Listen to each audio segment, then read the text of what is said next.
Lakpiro lakpiro mayam lakpiro warisan narasi.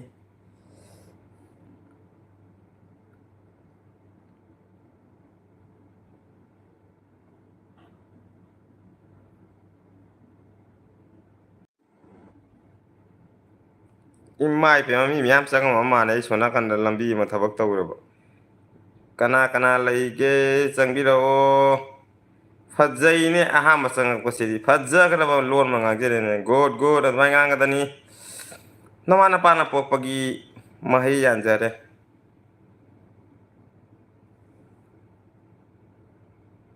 Ichini na punna muta sabi nasi yaye sabi nasi karan yaye sabi nasi kem sarma kit kit yaw wai de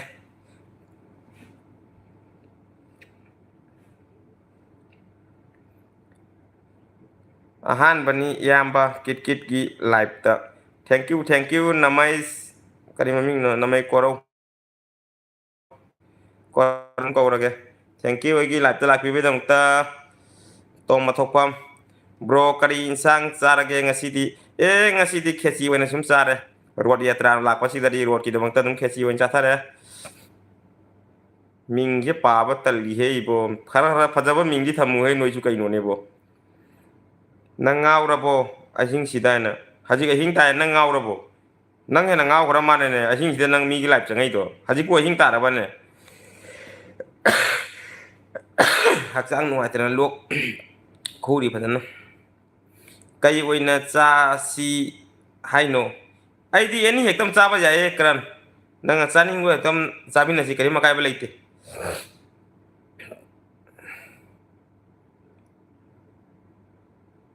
da kau de chinglem ba kau de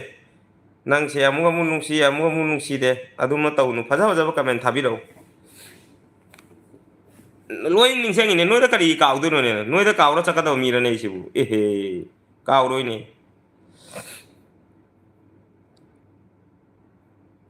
answer phaja ki haujik ki do thank you korau bro gi video yengaga ai chak chajari ni bro thank you tom thank you tom di kari hinjang sabi ge mayam kari mathen nai na rage kari mathen pudana rage hainara o pudao mathen sing do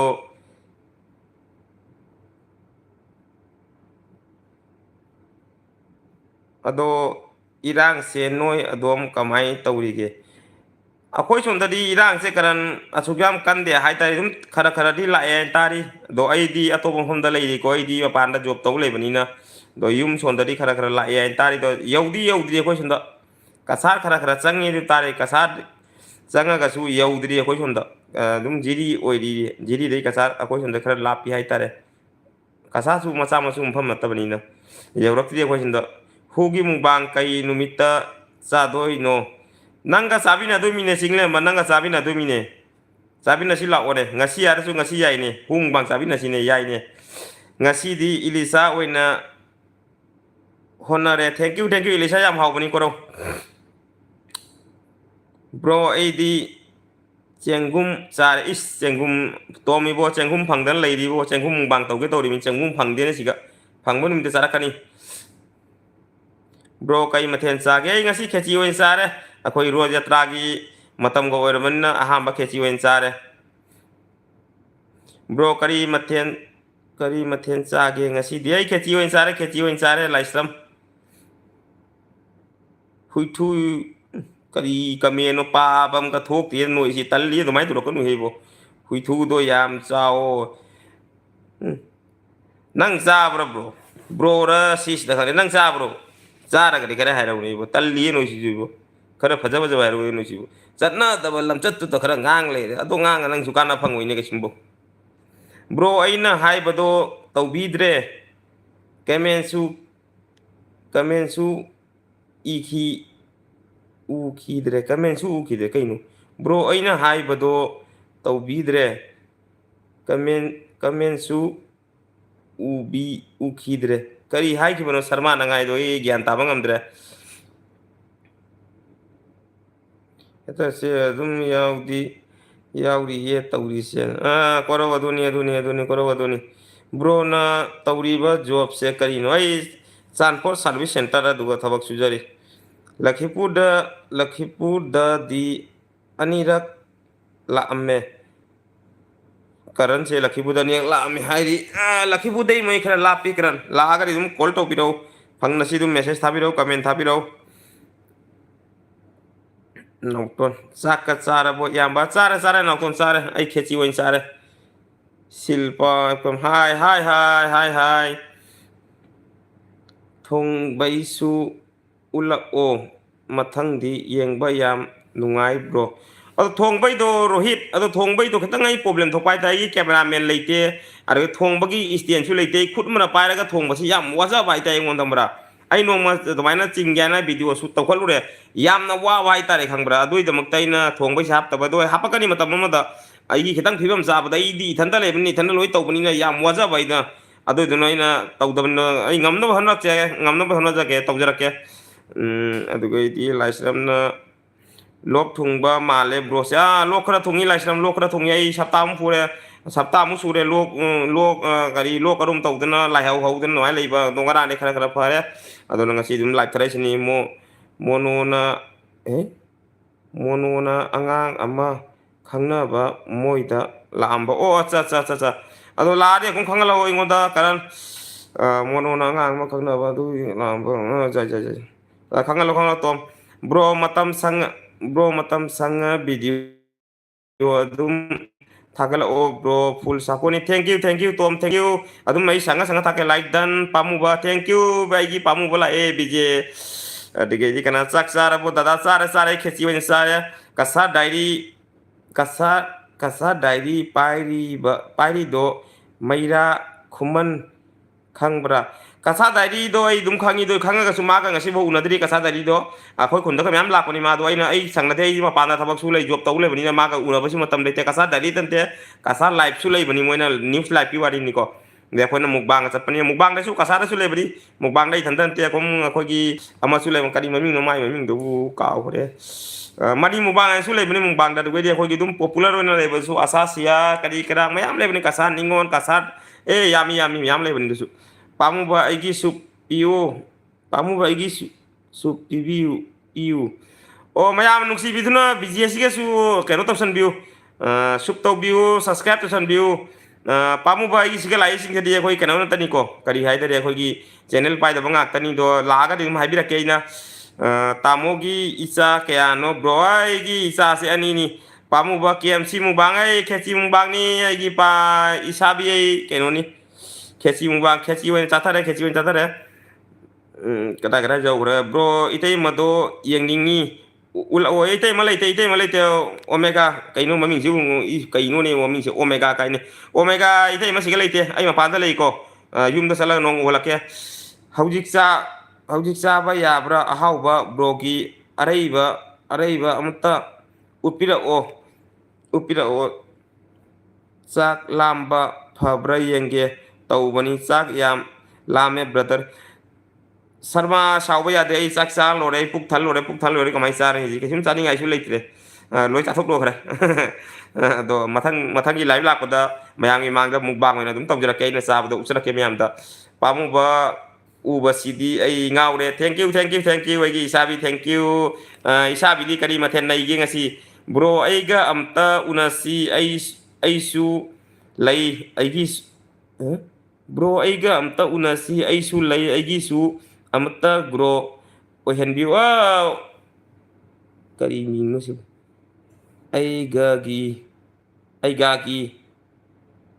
ꯆꯥꯛꯁꯪ ꯎꯅꯁꯤ ꯑꯩꯒꯥꯒꯤ ꯆꯥꯛꯁꯪ ꯐꯪꯅꯁꯤ ꯑꯩꯒꯥ ꯖꯩ ꯐꯪꯅꯁꯤ ꯅꯣꯡꯃ ꯐꯪꯅꯁꯤ ꯑꯩꯒꯥꯁꯦ ꯀꯥꯏꯋꯥꯏꯒꯤ ꯑꯣꯏꯗꯣꯏꯕ ꯏꯌꯥꯝꯕ ꯉꯥꯅꯨ ꯃꯄꯨꯝ ꯑꯝꯇ ꯆꯥꯔꯛꯑꯣꯗꯅ ꯌꯦꯡꯊꯔꯒꯦ ꯅꯥꯎꯇꯣꯟ ꯑꯩꯁꯨ ꯆꯥꯒꯦ ꯇꯧꯔꯤꯃꯤ ꯑꯩꯁꯨ ꯉꯥꯅꯨ ꯃꯄꯨꯝꯁꯦ ꯀꯩꯅꯣꯃꯨꯛ ꯁꯨꯔꯦ ꯐꯅ ꯀꯨꯏꯔꯦ ꯍꯥꯏꯇꯥꯔꯦ ꯑꯩꯅ ꯆꯦꯟꯅꯦꯜ ꯄꯥꯏꯕ ꯃꯇꯝꯗꯒꯤ ꯉꯥꯅꯨ ꯃꯄꯨꯝ ꯊꯤꯕꯁꯦ ꯐꯪꯗꯅ ꯇꯧꯕ ꯇꯥꯏꯃꯤꯡ ꯆꯥꯗꯕ ꯍꯥꯏꯇꯥꯔꯦ ꯈꯪꯕ꯭ꯔꯣ ꯑꯩ ꯆꯥꯗꯦ ꯍꯣꯠꯅꯗꯤ ꯀꯟꯅ ꯑꯗꯨ ꯑꯩ ꯍꯟꯗꯛ ꯃꯁꯥ ꯉꯝꯗꯕꯁꯤꯒ ꯑꯗꯣ ꯁꯥ ꯌꯦꯟ ꯈꯛꯇꯪ ꯑꯩꯅ ꯗꯥꯎꯟ ꯀꯩꯅꯣ ꯇꯧꯕ ꯍꯥꯏꯇꯥꯔꯦ ꯆꯥꯕ ꯈꯛꯇꯪ ꯂꯦꯞꯊꯕ ꯍꯥꯏꯇꯥꯔꯦ ꯑꯗꯣ ꯍꯌꯦꯡ ꯍꯪꯆꯤꯠꯇꯒꯤ ꯑꯩ ꯉꯥꯅꯨꯁꯦ ꯀꯣꯏꯊꯤ ꯊꯤꯔꯤꯕ ꯑꯩ ꯉꯥꯅꯨ ꯍꯥꯟꯅꯗꯩ ꯊꯤꯔꯛꯏꯃꯦ ꯐꯪꯅ ꯇꯧꯔꯤꯃꯦꯕ ꯐꯪꯕꯒꯗꯤ ꯁꯣꯏꯗ꯭ꯔꯦꯕꯣ ꯃꯄꯨꯝꯁꯦ ꯁꯦꯠꯂꯒꯦ ꯇꯧꯔꯤꯃꯦ ꯑꯩꯁꯨꯕꯣ ꯑꯗꯨꯒꯩꯗꯤ ꯄꯥꯝꯃꯨꯕ ꯑꯩ ꯆꯝꯐꯨꯠ ꯌꯥꯝ ꯍꯥꯎꯕꯅꯤ ꯍꯦ ꯏꯁꯥꯕꯤ ꯆꯝꯐꯨꯠ ꯑꯩꯒꯤꯁꯨ ꯑꯍꯥꯎꯕ ꯃꯊꯦꯜꯅꯤ ꯆꯝꯐꯨꯠꯁꯦ ꯆꯝꯐꯨꯠ ꯆꯔꯥꯛ ꯑꯃꯦꯠꯄꯤ ꯀꯥꯡꯃꯦꯠ ꯑꯗꯨꯒꯨꯝꯕꯗꯣ ꯌꯥꯝ ꯄꯥꯝꯖꯩ ꯑꯗꯨꯒꯩꯗꯤ ꯏꯕꯨꯡꯉꯣ ꯕ꯭ꯔꯣ ꯂꯥꯛꯑꯦ ꯕ꯭ꯔꯣ ꯂꯥꯏꯚ ꯊꯥꯕꯁꯦ ꯚꯤꯗꯤꯑꯣꯗ ꯚ꯭ꯌꯨ ꯍꯟꯊꯕ꯭ꯔꯥ ꯀꯔꯤꯅꯣ ꯑꯗꯨꯗꯤ ꯑꯩꯁꯦ ꯂꯥꯏꯚꯇ ꯍꯥꯏꯕ ꯉꯝꯃꯣꯏ ꯄꯥꯔꯁꯣꯅꯦꯜ ꯍꯥꯏꯅ ꯁꯤꯗꯣꯏꯗꯣ ꯂꯥꯏꯚꯇ ꯍꯥꯏꯕ ꯉꯝꯃꯣꯏ ꯂꯥꯏꯚꯇ ꯁꯤꯒꯨꯝꯕꯒꯤ ꯋꯥꯔꯤꯁꯦ ꯑꯩ ꯇꯧꯅꯤꯡꯗꯦ ꯑꯗꯨꯗꯤ ꯑꯩ ꯂꯣꯏ ꯈꯪꯉꯤ ꯑꯗꯣ ꯑꯩꯈꯣꯏꯒꯤ ꯃꯇꯥꯡ ꯃꯇꯝ ꯆꯥꯕꯒꯤ ꯑꯩꯈꯣꯏ ꯚꯤꯋꯔꯒꯤ ꯃꯇꯨꯡ ꯏꯟꯅ ꯑꯗꯨꯝ ꯂꯥꯛꯆꯕꯅꯤ ꯁꯥ ꯆꯥꯁꯤ ꯆꯨꯝꯃꯤ ꯗꯤꯂꯤꯞ ꯀꯨꯃꯥꯔ ꯁꯥ ꯆꯥꯁꯤ ꯆꯥꯔꯛꯀꯅꯤ ꯀꯁꯥꯔ ꯑꯁꯥꯝ ꯑꯩꯁꯨ ꯀꯁꯥꯔꯒꯤꯅꯤ ꯑꯩꯒꯥꯒꯤ ꯆꯥꯛꯁꯪ ꯑꯩꯁꯨ ꯀꯁꯥꯔꯒꯤꯅꯤ ꯕ꯭ꯔꯣꯅ ꯆꯥꯕꯁꯦ ꯌꯦꯡꯕ ꯌꯥꯝ ꯅꯨꯡꯉꯥꯏ ꯃꯊꯪꯗꯗꯤ ꯁꯖꯤꯛ ꯆꯥꯕꯤꯔꯛꯑꯣ ꯊꯦꯡꯀ꯭ꯌꯨ ꯃꯊꯪꯗ ꯁꯖꯤꯛ ꯅꯠꯇꯦꯕꯣ ꯂꯩꯕꯥꯛ ꯑꯣꯏꯅ ꯆꯥꯔꯛꯀꯦ ꯏꯕꯣ ꯑꯗꯨꯒꯩꯗꯤ ꯏꯕꯨꯡꯉꯣ ꯑꯣꯀꯦ ꯆꯨꯝꯃꯤ ꯏꯕꯨꯡꯉꯣꯅꯁꯦ ꯑꯩꯈꯣꯏꯒꯤ ꯀꯔꯤ ꯏꯁꯥꯒꯤ ꯄꯥꯔꯁꯣꯅꯦलिꯇꯤ ꯋꯥꯔꯤ ꯈꯔꯁꯨ ꯂꯩꯕ ꯍꯥꯏꯇꯥꯔꯦꯁꯦ ꯑꯗꯣ ꯃꯤꯉꯣꯟꯗ ꯆꯩ ꯊꯤꯟꯕ ꯋꯥꯔꯤꯁꯨ ꯅꯠꯇꯦ ꯑꯩꯅ ꯆꯠꯂꯤꯕ ꯂꯝꯕꯦꯜ ꯑꯁꯦ ꯑꯐꯕ ꯂꯝꯕꯦꯜꯗ ꯑꯩꯒꯤꯗꯣ ꯌꯦꯡꯉ ꯆꯠꯄ ꯇꯥꯏꯀꯣ ꯃꯤꯅ ꯍꯥꯏꯔꯦꯅ ꯊꯥꯖꯕꯁꯨ ꯃꯊꯧ ꯇꯥꯗꯦ ꯑꯗꯣ ꯑꯩꯅ ꯆꯠꯂꯤꯕ ꯂꯝꯕꯦꯟꯁꯦ ꯑꯩꯒꯤ ꯑꯐꯕ ꯂꯝꯕꯦꯟꯗꯨꯗꯤ ꯑꯩꯅ ꯉꯁꯤ ꯆꯠꯂꯤꯕ ꯂꯥꯏꯐꯁꯤꯗꯤ ꯃꯌꯥꯝꯒ ꯇꯣꯉꯥꯜꯂꯤꯀꯣ ꯃꯌꯥꯝꯒꯤ ꯑꯗꯨꯃꯥꯏꯅ ꯆꯠꯄ ꯂꯥꯏꯐ ꯅꯠꯇꯦ ꯑꯩꯒꯤꯁꯤꯗꯤ ꯑꯩꯅ ꯆꯠꯂꯤꯁꯤꯅꯕꯨ ꯑꯩꯒꯤ ꯚꯤꯋꯔ ꯃꯌꯥꯝꯒ ꯉꯁꯤ ꯍꯛꯊꯦꯡꯅꯅ ꯋꯥꯔꯤ ꯁꯥꯟꯅꯕꯩꯗꯃꯛꯇ ꯅꯨꯡꯁꯤꯕꯩꯗꯃꯛꯇ ꯑꯗꯨꯒꯨꯝꯕ ꯆꯠꯄꯒꯤ ꯂꯥꯏꯐꯅꯤꯀꯣ ꯑꯗꯣ ꯕ꯭ꯔꯣ ꯑꯣꯏꯅ ꯃꯌꯥꯝꯅ ꯆꯠꯅꯔꯤꯕ ꯏꯌꯥꯝꯕ ꯑꯣꯏꯅ ꯆꯠꯅꯔꯤꯕ ꯂꯥꯏꯐꯇꯨꯅꯕꯨ ꯇꯣꯉꯥꯟꯕ ꯂꯥꯏꯐ ꯑꯃꯅꯤ WP ꯍꯥꯏꯕꯒꯤ ꯑꯗꯨꯒꯤ ꯂꯥꯏꯐꯅꯤ ꯑꯩꯒꯤ ꯂꯥꯏꯐꯁꯤꯅ ꯑꯗꯨꯒꯨꯝꯕ ꯅꯠꯇꯦꯀꯣ ꯑꯩꯒꯤꯁꯤꯅꯕꯨ ꯑꯗꯨꯝ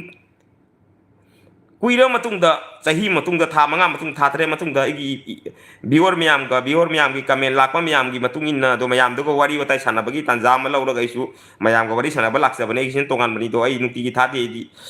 ꯄꯥꯝꯃꯨꯕ ꯅꯨꯡꯁꯤꯕꯅ ꯂꯣꯏꯔꯦ ꯑꯥꯏ ꯂꯚ ꯌꯨ ꯕꯤꯖꯦ ꯒꯨꯍꯥꯇꯤꯗ ꯂꯩꯕ꯭ꯔꯣ ꯂꯩ ꯗꯤꯂꯤꯞ ꯀꯨꯃꯥꯔ ꯂꯩ ꯏꯕꯣꯟ ꯀꯩꯅꯣ ꯍꯥꯏꯁꯦ ꯑꯩ ꯏꯪꯂꯤꯁ ꯌꯥꯝ ꯈꯪꯗꯦ ꯏꯕꯣꯟ ꯁꯥꯎ ꯌꯥꯗꯦ ꯏꯕꯣ ꯀꯔꯦꯛ ꯍꯥꯏꯔ ꯀꯩꯅꯣ ꯏꯆꯦ ꯀꯅꯥꯅꯣ ꯀꯔꯤꯅꯣꯅꯦꯕꯣ ꯀꯗꯥꯏ ꯌꯧꯈ꯭ꯔꯒꯦ ꯒ꯭ꯌꯥꯟ ꯃꯦꯟ ꯇꯥꯍꯧꯗ꯭ꯔꯦꯅꯦ ꯀꯩꯅꯣꯒꯤꯅꯤꯁꯦ ꯗ꯭ꯔꯣꯌꯤꯡꯒꯤ ꯀꯩꯅꯣ ꯍꯥꯏꯁꯦ ꯏꯆꯦ ꯕꯦꯗꯅꯥꯒ ꯆꯥꯃꯤꯟꯅꯔꯛꯑꯣ ꯏꯆꯦ ꯕꯦꯗꯅꯥꯒ ꯑꯩꯒꯗꯤ ꯆꯥꯃꯤꯟꯅꯔꯛꯀꯅꯤꯗꯣ ꯑꯩꯅ ꯌꯥꯝ ꯂꯥꯞꯄꯤꯗꯣ ꯃꯇꯝ ꯑꯃ ꯁꯪꯒꯦ ꯑꯩꯒꯤ ꯇꯥꯏꯃꯤꯡ ꯑꯃ ꯌꯦꯡꯉꯒ ꯑꯩꯒꯤ ꯍꯦꯛ ꯇꯥꯔꯒꯦꯠꯇꯤ ꯑꯩꯒꯤ ꯃꯩꯀꯥꯞꯄꯤ ꯈꯨꯃꯟ ꯍꯥꯟꯅ ꯐꯪꯅꯕꯒꯤ ꯇꯥꯔꯒꯦꯠꯅꯤꯀꯣ ꯑꯗꯨꯒꯤ ꯃꯇꯝ ꯂꯥꯛꯀꯅꯤ ꯏꯌꯥꯝꯕ ꯏꯔꯣꯏ ꯆꯥꯕꯤꯔꯛꯑꯣ ꯀꯗꯥꯏꯗꯒꯤꯅꯣ ꯏꯕꯣ ꯏꯃꯥꯏꯄꯦꯝꯃ ꯈꯪꯕꯨ ꯈꯪꯉꯤꯕꯣ ꯌꯨꯝꯗ ꯂꯣꯏꯖꯕ ꯁꯥꯅꯤ ꯑꯩꯈꯣꯏꯗꯤ ꯉꯝꯃꯣꯏꯀꯣ ꯑꯉꯝꯕ ꯃꯤꯅ ꯉꯝꯃꯤ ꯕ꯭ꯔꯣꯁꯦ ꯖꯣꯛ ꯌꯥꯝ ꯇꯧꯏ ꯌꯥꯝ ꯅꯨꯡꯉꯥꯏ ꯅꯣꯛꯄꯤꯔꯛꯑꯣ ꯕ꯭ꯔꯣ ꯄ꯭ꯂꯤꯖ ꯅꯨꯡꯉꯥꯏꯖꯩ ꯑꯗꯨꯃꯥꯏꯅ ꯀꯃꯦꯟ ꯊꯥꯔꯛꯄꯒꯤꯗꯃꯛꯇ ꯕ꯭ꯔꯣ ꯇꯨꯝꯃꯒꯦ ꯒꯨꯗ ꯅꯥꯏꯠ ꯕ꯭ꯔꯣ ꯃꯊꯪ ꯚꯤꯗꯤꯑꯣꯗ ꯑꯃꯨꯛ ꯊꯦꯡꯅꯔꯁꯤ ꯕ꯭ꯔꯣ ꯀꯤꯠ ꯌꯥꯎ ꯊꯦꯡꯀ꯭ꯌꯨ ꯇꯣꯝ ꯊꯦꯡꯀ꯭ꯌꯨ ꯇꯨꯝꯕꯤꯔꯣ ꯑꯩꯗꯤ ꯉꯁꯤꯗꯨ ꯃꯌꯥꯝꯒ ꯉꯥꯏꯍꯥꯛꯇ ꯋꯥꯔꯤ ꯁꯥꯟꯅꯕꯩ ꯂꯥꯛꯄꯒꯤ ꯋꯥꯅꯤꯗꯣ ꯊꯦꯡꯉꯦ ꯉꯁꯤ ꯑꯩꯁꯨ ꯃꯨꯛꯕꯥꯡ ꯇꯧꯕꯗ ꯍꯜꯂꯛꯄꯅꯤ ꯌꯥꯁꯤꯅ ꯑꯃꯨꯛ ꯏꯀꯤꯌꯥ ꯍꯥꯏꯔ ꯀꯩꯅꯣꯅꯦ ꯁꯤꯅ ꯑꯃꯨꯛ ꯀꯩꯅꯣ ꯍꯥꯏ ꯍꯦꯜꯂꯣ ꯕ꯭ꯔꯣ ꯅꯪ ꯀꯩꯅꯣ ꯕ꯭ꯔꯣ ꯅꯪ ꯀꯣꯇꯥꯕꯥꯔꯤꯗ ꯂꯩꯕ ꯅꯠꯇ꯭ꯔꯣ ꯍꯧꯖꯤꯛ ꯑꯩ ꯍꯧꯖꯤꯛ ꯀꯣꯇꯥꯕꯥꯔꯤꯗ ꯂꯩ ꯒꯨꯍꯥꯇꯤ ꯀꯣꯇꯥꯕꯥꯔꯤꯗ ꯂꯩꯖꯔꯤ ꯍꯥꯏ ꯀꯩꯅꯣ ꯍꯥꯏꯅ ꯂꯣꯏꯔꯦ ꯐꯣꯔ ꯂꯥꯏꯛ ꯗꯟ ꯊꯦꯡꯛ ꯌꯨ ꯑꯩ ꯐꯣꯔ ꯂꯥꯏꯛ ꯗꯟ ꯀꯩ ꯃꯥꯏ ꯄꯦꯝꯃ ꯅꯦꯅꯦ ꯂꯥꯛꯑꯦꯅꯦ ꯅꯦꯅꯦ ꯇ꯭ꯔꯤꯄꯨꯔꯥ ꯅꯦꯅꯦ ꯂꯥꯛꯑꯦ ꯂꯥꯏꯛ ꯗꯟ ꯊꯦꯡꯛ ꯌꯨ ꯇ꯭ꯔꯤꯄꯨꯔꯥ ꯅꯦꯅꯦ ꯏꯕꯨ ꯈꯜꯅ ꯀꯩꯅꯣ ꯏꯔꯣꯏ ꯍꯥꯏꯔꯒ ꯅꯣꯛꯁꯜꯂꯛꯏꯔ ꯈꯪꯉꯤꯔ ꯈꯪꯗꯦ ꯏꯁꯇꯤꯀꯥꯒꯤ ꯃꯔꯝꯗꯤ ꯈꯪꯖꯗ꯭ꯔꯦꯀꯣ ꯏꯃꯣꯖꯤ ꯃꯔꯝꯗꯤ ꯀꯩꯁꯨꯝ ꯈꯪꯗꯦ ꯑꯩꯒꯤ ꯂꯥꯏꯐꯇꯤ ꯑꯗꯨꯛꯌꯥꯝ ꯆꯠꯇꯕꯅꯦ ꯕ꯭ꯂꯨ ꯕ꯭ꯔꯥꯡ ꯀꯔꯤ ꯀꯔꯥ ꯍꯩꯕ ꯑꯩ ꯀꯩꯁꯨꯝ ꯍꯩꯇꯦ ꯑꯩ ꯅꯣꯔꯃꯦꯜ ꯂꯥꯛꯏꯁꯦ ꯁꯨꯃꯥꯏꯅ ꯑꯩꯒꯤ ꯅꯣꯔꯃꯦꯜ ꯐꯦꯁꯅꯤꯡꯗꯨ ꯇꯧꯏꯁꯦ ꯎꯔꯕ ꯑꯩ ꯅꯣꯔꯃꯦꯜ ꯐꯦꯁꯅꯤ ꯇꯧꯏꯁꯦ ꯑꯗꯨꯅꯤ ꯁꯤꯒ ꯄꯥꯝꯃꯨꯕ ꯌꯦꯡꯂꯒ ꯂꯩꯒꯦ ꯀꯩꯅꯣ ꯑꯍꯤꯡ ꯆꯨꯞꯄ ꯄꯥꯝꯃꯨꯕ ꯌꯦꯡꯂꯒ ꯂꯩꯒꯦ ꯑꯍꯤꯡ ꯆꯨꯞꯄ ꯊꯦꯡꯀ꯭ꯌꯨ ꯑꯩꯒꯤ ꯏꯁꯥꯕꯤ ꯕ꯭ꯔꯣꯁꯦ ꯅꯨꯄꯤ ꯊꯤꯔꯕꯣ ꯀꯗꯥꯏꯗꯩꯅꯣ ꯅꯨꯄꯤꯒ ꯊꯤꯗ꯭ꯔꯤ ꯏꯆꯥ ꯑꯅꯤ ꯌꯥꯎꯔꯦꯕꯨ ꯑꯗꯨꯒꯩꯗꯤ ꯀꯃꯦꯟ ꯊꯥꯕꯤꯔꯛꯑꯣ ꯑꯗꯨꯒꯩꯗꯤ ꯅꯦꯅꯦꯅ ꯀꯩꯅꯣ ꯀꯤꯠ ꯆꯥꯛ ꯆꯥꯔꯕꯣ ꯆꯥꯔꯦ ꯅꯦꯅꯦ ꯆꯥꯔꯦ ꯅꯦꯅꯦ ꯇ꯭ꯔꯤꯄꯨꯔꯥ ꯆꯥꯔꯦ ꯑꯩ ꯉꯁꯤ ꯈꯦꯆꯤ ꯑꯣꯏꯅ ꯆꯥꯊꯔꯦ ꯃꯨꯛꯕꯥꯡ ꯇꯧꯔꯦ ꯑꯗꯨꯁꯨ ꯈꯦꯆꯤ ꯆꯥꯕꯅꯦ ꯃꯨꯛꯕꯥꯡꯗ ꯈꯅꯥꯎꯁꯤꯒ ꯈꯔ ꯁꯨꯃꯥꯏꯅ ꯐꯨꯜꯂꯨꯔꯦ ꯑꯗꯣ ꯈꯔꯗꯤ ꯐꯔꯦ ꯍꯥꯏꯇꯥꯔꯦ ꯑꯗꯣ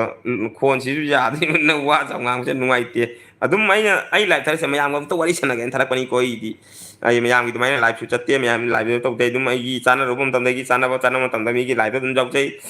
ꯑꯩꯗꯤ ꯑꯅꯝꯕ ꯚꯤꯗꯤꯑꯣꯗ ꯐꯣꯀꯁ ꯇꯧꯏꯀꯣ ꯃꯤꯒꯤ ꯚꯤꯗꯤꯑꯣ ꯈꯪꯗꯦ ꯀꯔꯤ ꯈꯪꯗꯦ ꯑꯩ ꯚꯤꯗꯤꯑꯣꯗ ꯐꯣꯀꯁ ꯉꯥꯛꯇꯅꯤꯗꯣ लाइव हंतक मनकी लाइव न वाई चारे है लाइव से चंगुरगने करी हाइउनी हाइनिंगद्रे आइगी लाइव से दुम वाई मांगिंदे मयाम पुनमक जोय जोय जोय जोय जोय जोय निने जोय जोय जोय जोय ओ याम नुंगाइरे थैंक यू निने thank you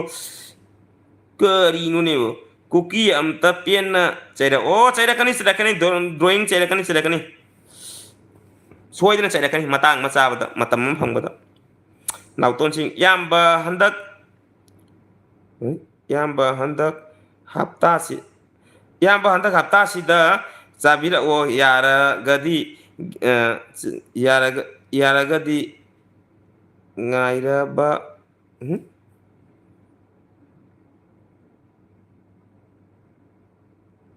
ngairabani nganu makumdo ngairibani haiba soidana sarakani naton phangbaga sarakani hayeng phange hayeng sare hangchit phange hangchi sare cha phangbaga sare da khonji khitang nungaitri do nganung bang ma tawraga di isei matek mari jaw tai atang ba pot cha pani isei matek mari jaw da tawrokani soidana naton tawrokani soidana aduga di bro se masak yamna olle guwahati da laibadagi kaidau bro anabaga yaw bro o omega ise hakchang khara nungaite dugini hakchang khara nungaite saptam sura cha nungaite dona sakka se loi onthol labani paksan gara bani sakse se ga kopsal labani hani sumaina phulang kam dhom bani ando handak se khara kopsal le hai tare ngasi ahan ba nene lakpani thank you nene tripura thank you ai live tau tau jade ngasi na ha ma tau jabani hana gi tau gi dona gi hana gi channel lawri matam gi ni channel he ora guru ora matung dei ngasi bo live tau tri dum mara mang tai tau jai mara mang tai di tha tare ni pan sahi matung da mu ai gi viewer myam go bari sana bai tau jai du ngasi di tanja phangna nene chu lakte thank you nene te soidun laksari nene gi video jengjari na comment thai tha de saubi ganu nene mo da ai di ai tau go da support dun tau jai ko sang matam dai comment tha jai ko ado mi gi du mai na ai na thaba comment ga mi thaba comment ga mano ai di mi gi video ro yenga matung da chana ba hai ira comment thai do mi mom di like dan na do da atung bo ngon da leite do moi do anau ban tari akoina tongal le ba dunia bori ei mai pe mai gi san lai roji laksare oi mai bung kitki dai dai ma thank you ai gi san lakse be nokta ai lei ko pamu ba thank you isabi lei ga ni ai lei ma khai do isabi dei matam chu ba ina jaw bangam dei isabi thabak su bani no pai leite ai lei ko ai gari kana no roji na KMC ibung ai oi ngasi khesi wen lei thare roji chan khesi ne thangjing do kari thangjing ne debi hawai ne kari punma punjala sinju man tawre nakupi bora mane nakupi bora da ku kumna ma bora mane sang na bora mane ei mayam pusal laga umka tawre fulure adu di yam nungai jere kit live thaja base yam nungai jere kit live thaja base kalpana mukbang thank you kalpana kalpana ri kari mathen cha ge mayam kari mathen cha ge mathai ro gari roji ne kai no noksale ro si wai khangde goi ai asi ma emoji man khangde ko roji chan chawa de noksala pamali hi ta un noksala pamali roji ai ga sak manabi la ai ibungan la ibun sun sare lai mi thank you ai yam ba ibungal de goi nenen kai na kit ki video yam nungai nene di adum yengi ko thank you nene tripura thank you ai no ma tripura kumdra kani silchar tripura guwahati no magi gi journey khara leiri ko ai do matam khara ngai ai kumdra kan soidana de comment sem yam la mane khangde makha chin thade mathak chin thade gyan men tara kre kuira matung do live to bunina la e ibung han sak mana ba thank you lai de tripura na hoi ai bro nang kai thabak tauge ai service center kaino service center thabak sudari service center ai kaino gi khoi gi chanpor service center thabak sudari private job ta salam roji nungsi bi haraga kaino malap pisali kaino you are marriage ai di marriage ka tawja dri hai ta isa ni jagjo re kana no marriage ka jeli ni kok sai ni bo by manipur se bera भाई मणिपुर के बारे में कुछ तो बोलो कैसा बोलेगा भाई हम मणिपुर में है ही नहीं हम असम पे है हमेशा बोल नहीं सकता है ऐसा बात को वो सब अपने अपने मन पे रहता है बोलने का तरीका जब टाइम आएगा तब बोलेगा हम लोग भी बोलता है टाइम भी मेरा वीडियो पे देखो जब टाइम आता है जब हम भी बोलता है हाउनी है इबुम किट चानिंग बना सीरे रोजी नो फंगसी आई मणिपुर कुमथरा कनी मणिपुर सोगी खंगना भाई मानव याम लई कुमथरा कंदो कुमथरा कुम तम तम मैका भी खुमनान फंगनानी दुगई फंगना नहीं थरा सीबो हाय मणिपुर की सिंजू चानिंग मी सुबो ममा त्रिपुरा ओ वाई कइनो हाय गरे कइनो वाउ हाय रा हाउ हाय रा खंगदे ममा त्रिपुरा हाउ वाई ओ वाई कुमी होय होय ला ओ वाई लाकनी सोदन लाकनी ब्रो तोंगा कांजी अमता चारा ओ तुम जक पीगा तुम जक पीगा अमता चाबिरो चारकनी चागे बसु लेबनी आइगा कइनो आइगा की साक्सन चागे बसु लेबनी आइगा चागे बसु लेबनी हाना की सुलेबनी रोजी साक चारबो रोजी धांगरे अदगै बिजेना कोगी पामुबा उ बदई पामु उदय तुम बतल्ले आई ngaure thank you पामु बते पामु आई साबी दुबाई तो गदे का दिनु ए तुमनी गरी तुम कसुम काइदे ब्रो दुदा करी थबक तौरी आई प्राइवेट जॉब थबक तौरी प्राइवेट जॉब तौरी मी मेरी से कइनो तौरी कमिंग पांगम सेरते ngasi कदाय करे मांगी बो मेरी से कइनो माइसे मैरी से तौद्री मीदो इबुंग द नत्ते मेरी से मरी से तौद्री मीदा इबुंग द नत्ते आई ज्ञान ताबा ngamdre se simadi samjana पाबा ngamdre kame myam sina do dum ai kona samjalake thibong sa do kadai digin thibong sa kon te si thibong lawai ko dadi sare mama tipura hangam thongi o cha cha hang ai ba hangam ai sidi ga ura mi hangam phang da lai mi hangam sinju ko ta thage tawri mi nei chu sa ka isinga nongma sabira kera yamna chamna sa ka isingri chawa ngamoi chakang toi chawa ngakoi no matang ma yengsi ibung ali hamba haji matang yadri khon yadri kit kari ming kauge ai gi ming se NG Bijen singho kauri ngangom Bijen singhaina agar ibung kit maika pisu yam nungai bani sema o thengnara di ibunga aduga DSP thoi ga su mukbang tawbira o DSP thoi do mukbang tawdabn DSP thoi do di interview ku site ten do mukbang da di ai ga mohe DSP thoi do ngamu ya bado dei khangi ya bado adu mami gari tawdi ba aina pami se aingon dai ngamba mi do aina mu ngamgadra in tungsan ge honari mi ba mai kapi khuman ai gi favorite ni ne do noksale ne peng sinam kaino tawisibu ibungan phana phajari loina white oi base kana loina white oi base o thank you o acha mo to myam do blue bidan tori mi ne na khore blue gi lambi khang den na khore ai pijara ke ai kamen se ta khata nai tha gi tang do ai to ke ai blue gi lambi to de ko hamre hai shwe te hai te fajaine ne tipura ina fajaine che tipura hai mi imai pe ma ibung ibu han mi fuloidra ini kadai jong kami koi pai ma to isi na kone aduke di imai pe ma nene pr laksere like dan thank you nene pr thank you dugo di thenge kit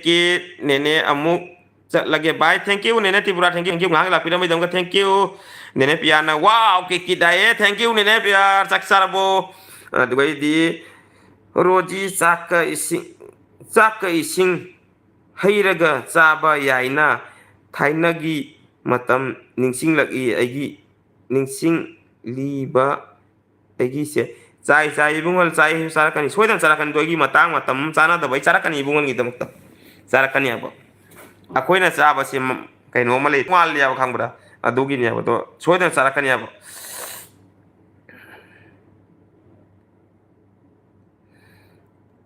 Saraga penjaiga tawra o ibung kit ado aina manipura kumdra gani maikapi kumana na phangna su matung da sara penjai de ki jai hebo sara penjai dibu ok mapum ok nakok ok makok kari nu ne mai dum dangerous ni mai dibo good night bro good night aiga good night pamu bagi pen pamu ba ai pen yengjari ko thank you pamu ai sapi che pia joy ai khare loina blue hapchilu yengba nungaite o hapake asina hena na phajai blue ka hablak kanu live se miho live se mai bun tare ibung kit kit na bang bang laure thank you no roji thank you ibung an hung hai gare kari no gyan ta de kamin zaman gere adubu ibung kit kit ti wari ba adubu ibung kit kit adubu ibung kit kit ti wani ba ai kaino ka di mai kapi kari khara di challenge ngamone thade do kaino ka di ngamu hebo Vietnam ka di ngamu he ko ki char penjai do madu di dangerous ni bo piar mai heron kari ino ire sibu piar mai heroni haira nang su lak libra mai heroni nang su lak libra che piar lu kari ino ne blue hapchi lu he mit se nungai ti dai oi mayam good night kari na ngakoi lak kani la ni lak tani kari ino ne bo yam sathi bani sar ka penjai do ibung kit ke sati mato dangerous ni do ai pamu bana no pasi ai ngau de thank you bj lulu kai kari lulu ai kari lulu no gi bo dia jare lon jam le bo tai pun pabung ai mo mai pima bro chahi kya subira ge warau badi ya de sum hang bani ai chai se kamai hai ni isa ni sure isa nu pi like ke ji wan like tami isa nu pana mamam mai to kole ai chale nang le euro piar kari no to nei jibu color di china henna fajai ibung kit lak ibung kit lakanu blue ga amta hapakanu blue ga matai saraga penjai gi pik mana sabado ki jaibo aidi kada aideno ibuan ki bari to thokoroibo tanbu talli hebo chatlo ai ngau tha khige chahi ani gi mamang dagi kit video yengba haujaki thank you kalpana mukbang thank you kalpana se kai lamgi oideno kalpana mukbang hain thamisina di mukbang torongoni channel se ado aina ninsang da bathok pai tare ado aingonda nusidaga di aingonda subscribe taro haide kasum to biro haite comment macam tang nungsina tang gip mata biram comment do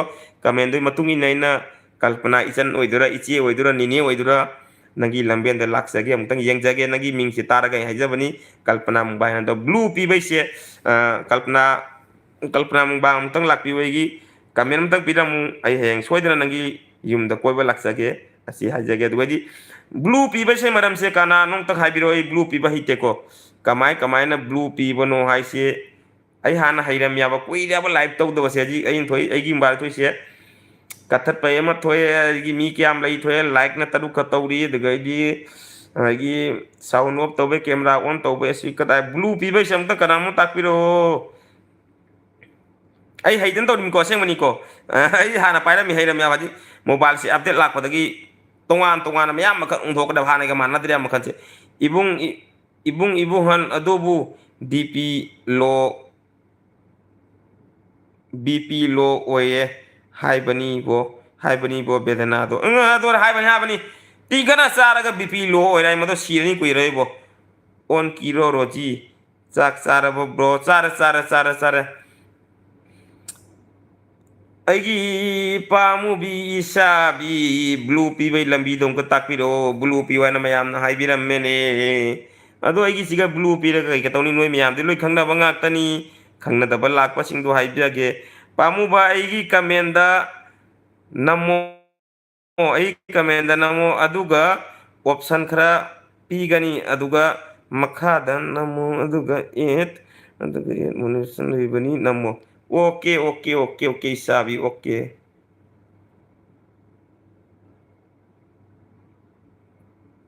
isabi yang yaurak prana rojina ibung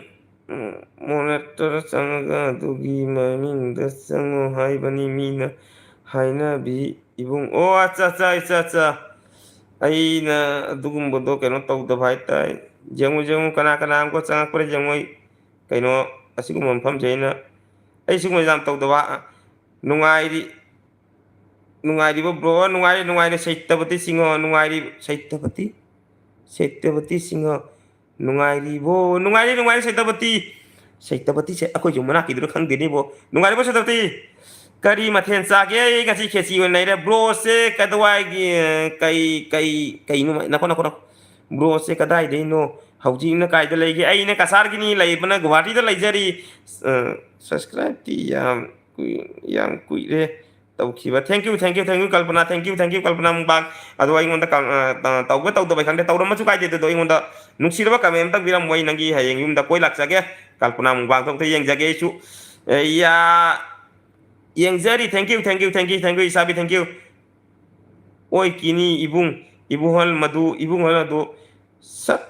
ꯇꯥꯔꯦ set ꯇꯥꯔꯦ ꯌꯥꯏ ꯉꯥꯏꯈꯣꯅꯦ ꯔꯣꯖꯤꯁꯦ ꯀꯔꯤꯒꯤꯅꯣ ꯑꯣꯏꯗ꯭ꯔꯤꯁꯦ eight ꯑꯣ ꯁꯣꯝꯗ ꯃꯈꯥꯗ ꯑꯣꯏꯔꯝꯃꯤꯌꯦ ꯏꯃꯥꯏ like ꯑꯦ ꯄꯥꯝꯃꯨꯕ ꯊꯦꯡꯛ ꯌꯨ ꯔꯣꯖꯤ ꯍꯥꯏ ꯅꯣꯛꯁꯟꯈꯔꯦ ꯏꯕꯨꯡ ꯑꯟꯅ ꯑꯗꯨꯒꯩꯗꯤ ꯃꯆꯨ ꯅꯥꯏꯔꯦ ꯏꯕꯨꯡ ꯉꯥꯏꯌꯣ ꯑꯠꯆꯥ ꯊꯦꯡꯛ ꯌꯨ ꯀꯅꯥ ꯂꯣꯏ ꯇꯩꯁꯟꯒꯦ ꯀꯗꯥꯏꯗꯒꯤꯅꯣ ꯈꯪꯗꯦ ꯂꯥꯛꯄꯗ ꯌꯦꯡꯉꯨ ꯑꯗꯨꯒ ꯏꯕꯨꯡ ꯆꯥꯛ ꯆꯥꯕ ꯌꯦꯡꯕ ꯌꯥꯝ ꯅꯨꯡꯉꯥꯏ ꯊꯦꯡꯛ ꯌꯨ ꯄꯤꯌꯥꯔ ꯀꯩꯅꯣ ꯑꯣꯟ ꯏꯅꯦ ꯄꯤꯌꯥꯔꯁꯤꯅ ꯑꯣꯟ ꯇꯥꯏꯈ꯭ꯔꯦ ꯆꯦꯅꯦꯜꯗꯤ ꯀꯨꯏꯗ꯭ꯔꯤ ꯍꯥꯡꯕ ꯑꯗꯨꯏꯁꯨ ꯀꯥꯏꯗ ꯅꯪꯒꯤ ꯚꯤꯗꯤꯑꯣ ꯑꯃꯅꯤ ꯂꯩꯗꯅ ꯀꯜꯄꯅꯥ ꯑꯗꯣ ꯀꯜꯄꯅꯥꯁꯤꯁꯨ ꯄꯤꯁꯟꯒꯦ ꯀꯜꯄꯅꯥ ꯅꯪꯉꯣꯟꯗꯁꯨ ꯕ꯭ꯂꯨ ꯄꯤꯔꯕꯅꯤ ꯈꯪꯅꯕ ꯃꯌꯥꯝꯁꯦ ꯂꯣꯏ ꯈꯪꯖꯤꯜꯂꯨ ꯅꯣꯏ ꯃꯌꯥꯝ ꯅꯪ ꯆꯦꯅꯦꯜ ꯀꯨꯏꯗ꯭ꯔꯤ ꯍꯥꯏꯔꯃꯤꯅ ꯑꯗꯨꯗꯤ ꯍꯥꯎ ꯏꯕꯨꯡꯍꯜ ꯍꯥꯏꯅ ꯅꯣꯛꯁꯟꯈꯔꯦ ꯅꯦꯅꯦꯁꯦ ꯀꯩꯒꯤꯅꯣ ꯍꯧꯖꯤꯛꯐꯥꯎ ꯆꯠꯇ꯭ꯔꯤꯁꯦ ꯑꯩꯅ ꯁꯦꯝꯈ꯭ꯔ ꯃꯇꯨꯡꯗ ꯅꯦꯅꯦ ꯌꯦꯡꯉꯨꯅꯦ ꯂꯥꯛꯑꯕ ꯌꯦꯡꯉꯨꯅꯦ ꯏꯕꯨꯡꯍꯜꯅ ꯔꯣꯖꯤ ꯍꯥꯏꯅ ꯅꯣꯛꯁꯟꯈꯔꯦ ꯆꯦ ꯔꯣꯖꯤ ꯗ꯭ꯔꯦꯁ ꯌꯥꯎꯕꯗꯩ ꯌꯥꯝ ꯐꯖꯩ ꯊꯦꯡꯛ ꯌꯨ ꯑꯁꯣꯝꯗ ꯍꯥꯏꯔꯤꯃꯤꯍꯦ ꯑꯩꯗ ꯏꯕꯨꯡꯍꯜ ꯅꯣꯛꯂꯁꯤ ꯍꯥꯏꯔꯣ ꯅꯣꯛꯁꯜꯂꯨ ꯄꯪꯅꯣꯛꯇ ꯅꯣꯛꯁꯜꯂꯨ ꯑꯁꯤꯁꯨ ꯄꯤꯗ꯭ꯔꯤ ꯃꯥꯅꯦ ꯀꯔꯤꯅ ꯇꯧꯏꯁꯤꯕꯨ ꯏꯕꯨꯡꯍꯜꯁꯨ ꯄꯤꯔꯝꯗ꯭ꯔꯤꯅꯦ ꯔꯣꯖꯤ ꯏꯆꯟꯅ ꯃꯁꯛ ꯐꯖꯩ ꯂꯨꯂꯨ ꯀꯔꯤꯅꯣꯅꯦꯕꯨ ꯂꯨꯂꯨ ꯀꯥꯏꯅꯤ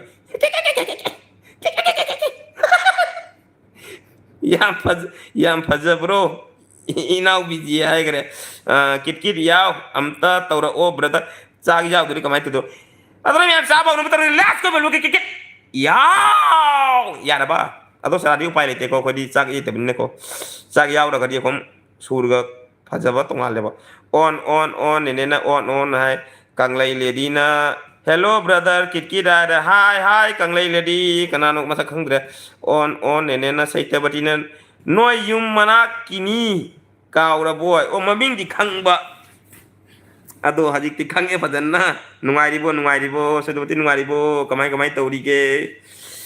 ꯎꯅꯕ ꯐꯪꯗꯣꯏꯕ ꯑꯩꯈꯣꯏꯁꯤꯕꯨ ꯀꯔꯝꯕ ꯃꯇꯝꯗ ꯈꯣꯡ ꯎꯅꯗꯣꯏꯅꯣꯅꯦ Imo ꯇꯧꯔꯤꯁꯤꯕꯨ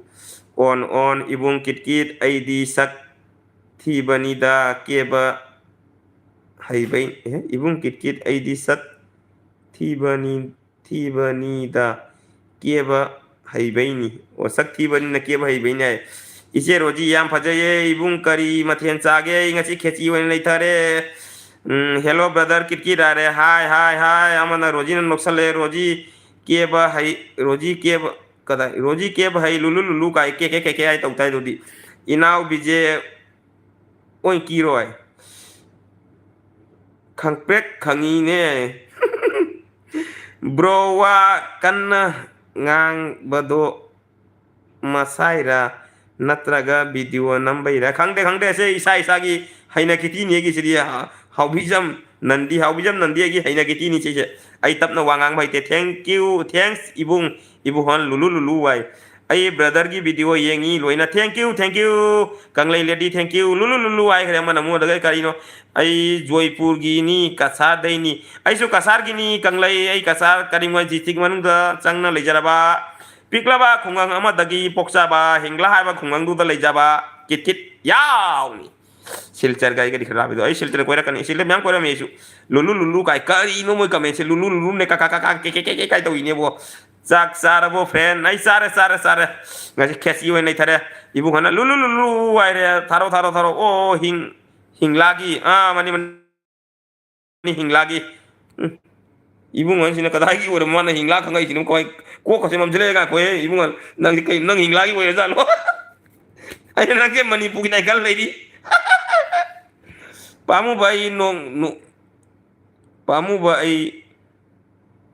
kayno nungan pamuba ay nungan pa tumloy ngasidi tumba panglaroy tum nungan pa tumlaroy ngasidi tumba panglaroy kari gino ne tumu ay sabi tumu rojina ibung hal lulu lulu lu lala lala era kayu kari no kang no ye bo gian me tanak te bo amana lulu amana lala amana ke kayu kari no ni tahu je bo jaribon gini lulu ay ay hingla gini ke ibung hal ibung nang na man ba ama togla ya na nangga mana ba mo toya man ba ro ibung nangga mana ba ma togla ya na togla ya ne ay siamola singo da nangi video nungai very nice thank you samulia keno samola da nangi video nungai very nice thank you samola ai ngasi ahing duty ni pamu ba isabi tum noi tauro noi che kaino ama noi hoi che piar lulu ai kari no si lulu tai rebo lulu hai che lulu hai ba se ibung apang ba oh lulu hai sa apang bro kiki asing ba kiki asing ba nang na kai kon pakan jar wai madu ai oini mama piarai lulu ngau re ai kari no kan debo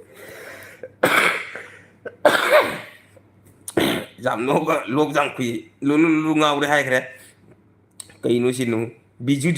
tum bo bije tum lo ba ni bije lulu tum lo ba kari no ibung nang na iri wai je bo kiyo ja play bo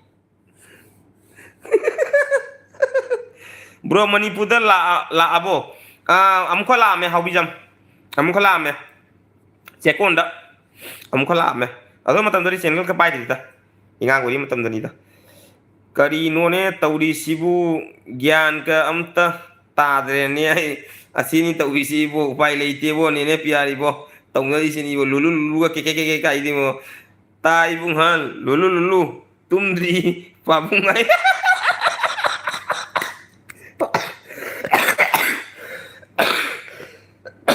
oi ma ai am gonna like tharo bo lok thung la kano lok thung matam de bo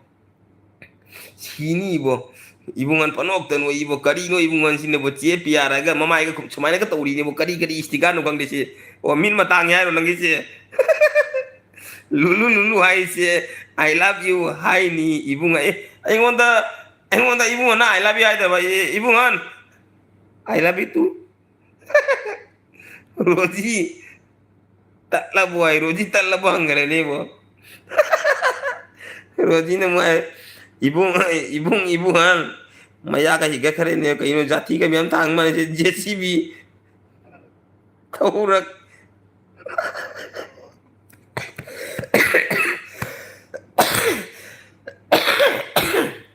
lok paden thung yu ai ka to ja de jam no pada JCB thau khare ibungan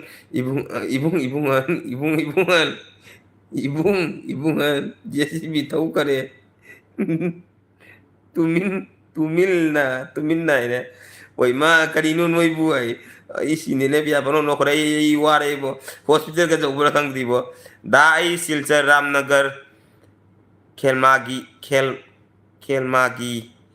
da nangi video full support tawi thank you samulia thank you ai no malakani ramnagar di la me ko ramnagar la me khelma ai si la mo ke no tawre nogi ramnagar gi mamangda khogi achauba college ma lebu kaino university ma lebu du adu mamangda gi imanaba sing lei du mathakta gi akhogi indo sagi yumni du la me nogi maru ching haibra maru ching de ko me maru ching ni de do ibungal no kare kangle le dina ai su mathang year the right chatkani manipur oh sa si salu ai di du madai te ko gari ki lambi dai du gam bete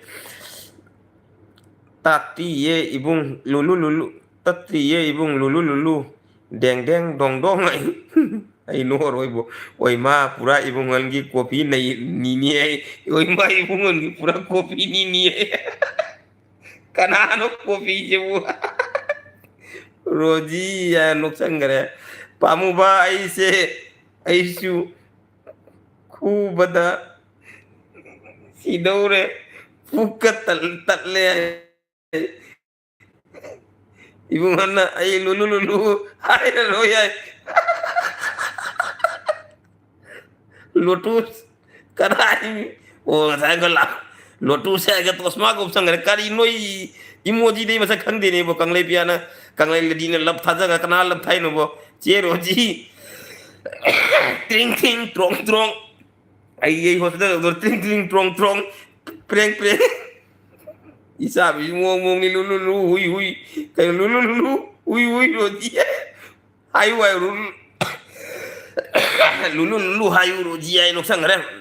lotus lulu lulu inau bije dang dang hay kai no sebu ispa ba jam wa tri ibo banda ko bi lulu lulu ai amal amal lotus na lulu higar kare lotus lulu lulu ai kari no ne imalai bag manipur ka khang imalai bag manipur kangkong sai de haubi jam oh kana hai no sai di ta oi da bani nang su ka da no imalai bag manipur kangkong sai la ga bo khoi lai de bane sai de matam amagi aigi imado lakani mafamda matam khara isa aikoigi awa maisa khangli imado ima laitraga isa aikoi laigadrane haubi jam kangkong sai de kai na sai de ka su khang nan tawri ni sai de lairi loi mafam da roji lulu lulu lulu ai kana kana nok pada moi chileng kana kana nok pada moi chile lulu lulu ai da nangi live nungai very very good thank you pamu ba I love you lok kuba lok kuba paro isu kuba si de si nok pada kong lok kure bo hawi sam sumi hoi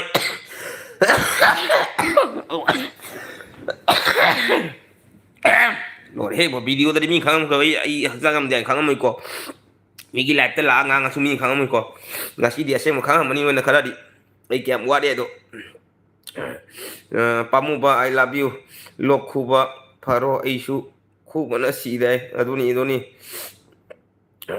how bi jam su mi hoye ibon na adugai di kada chakare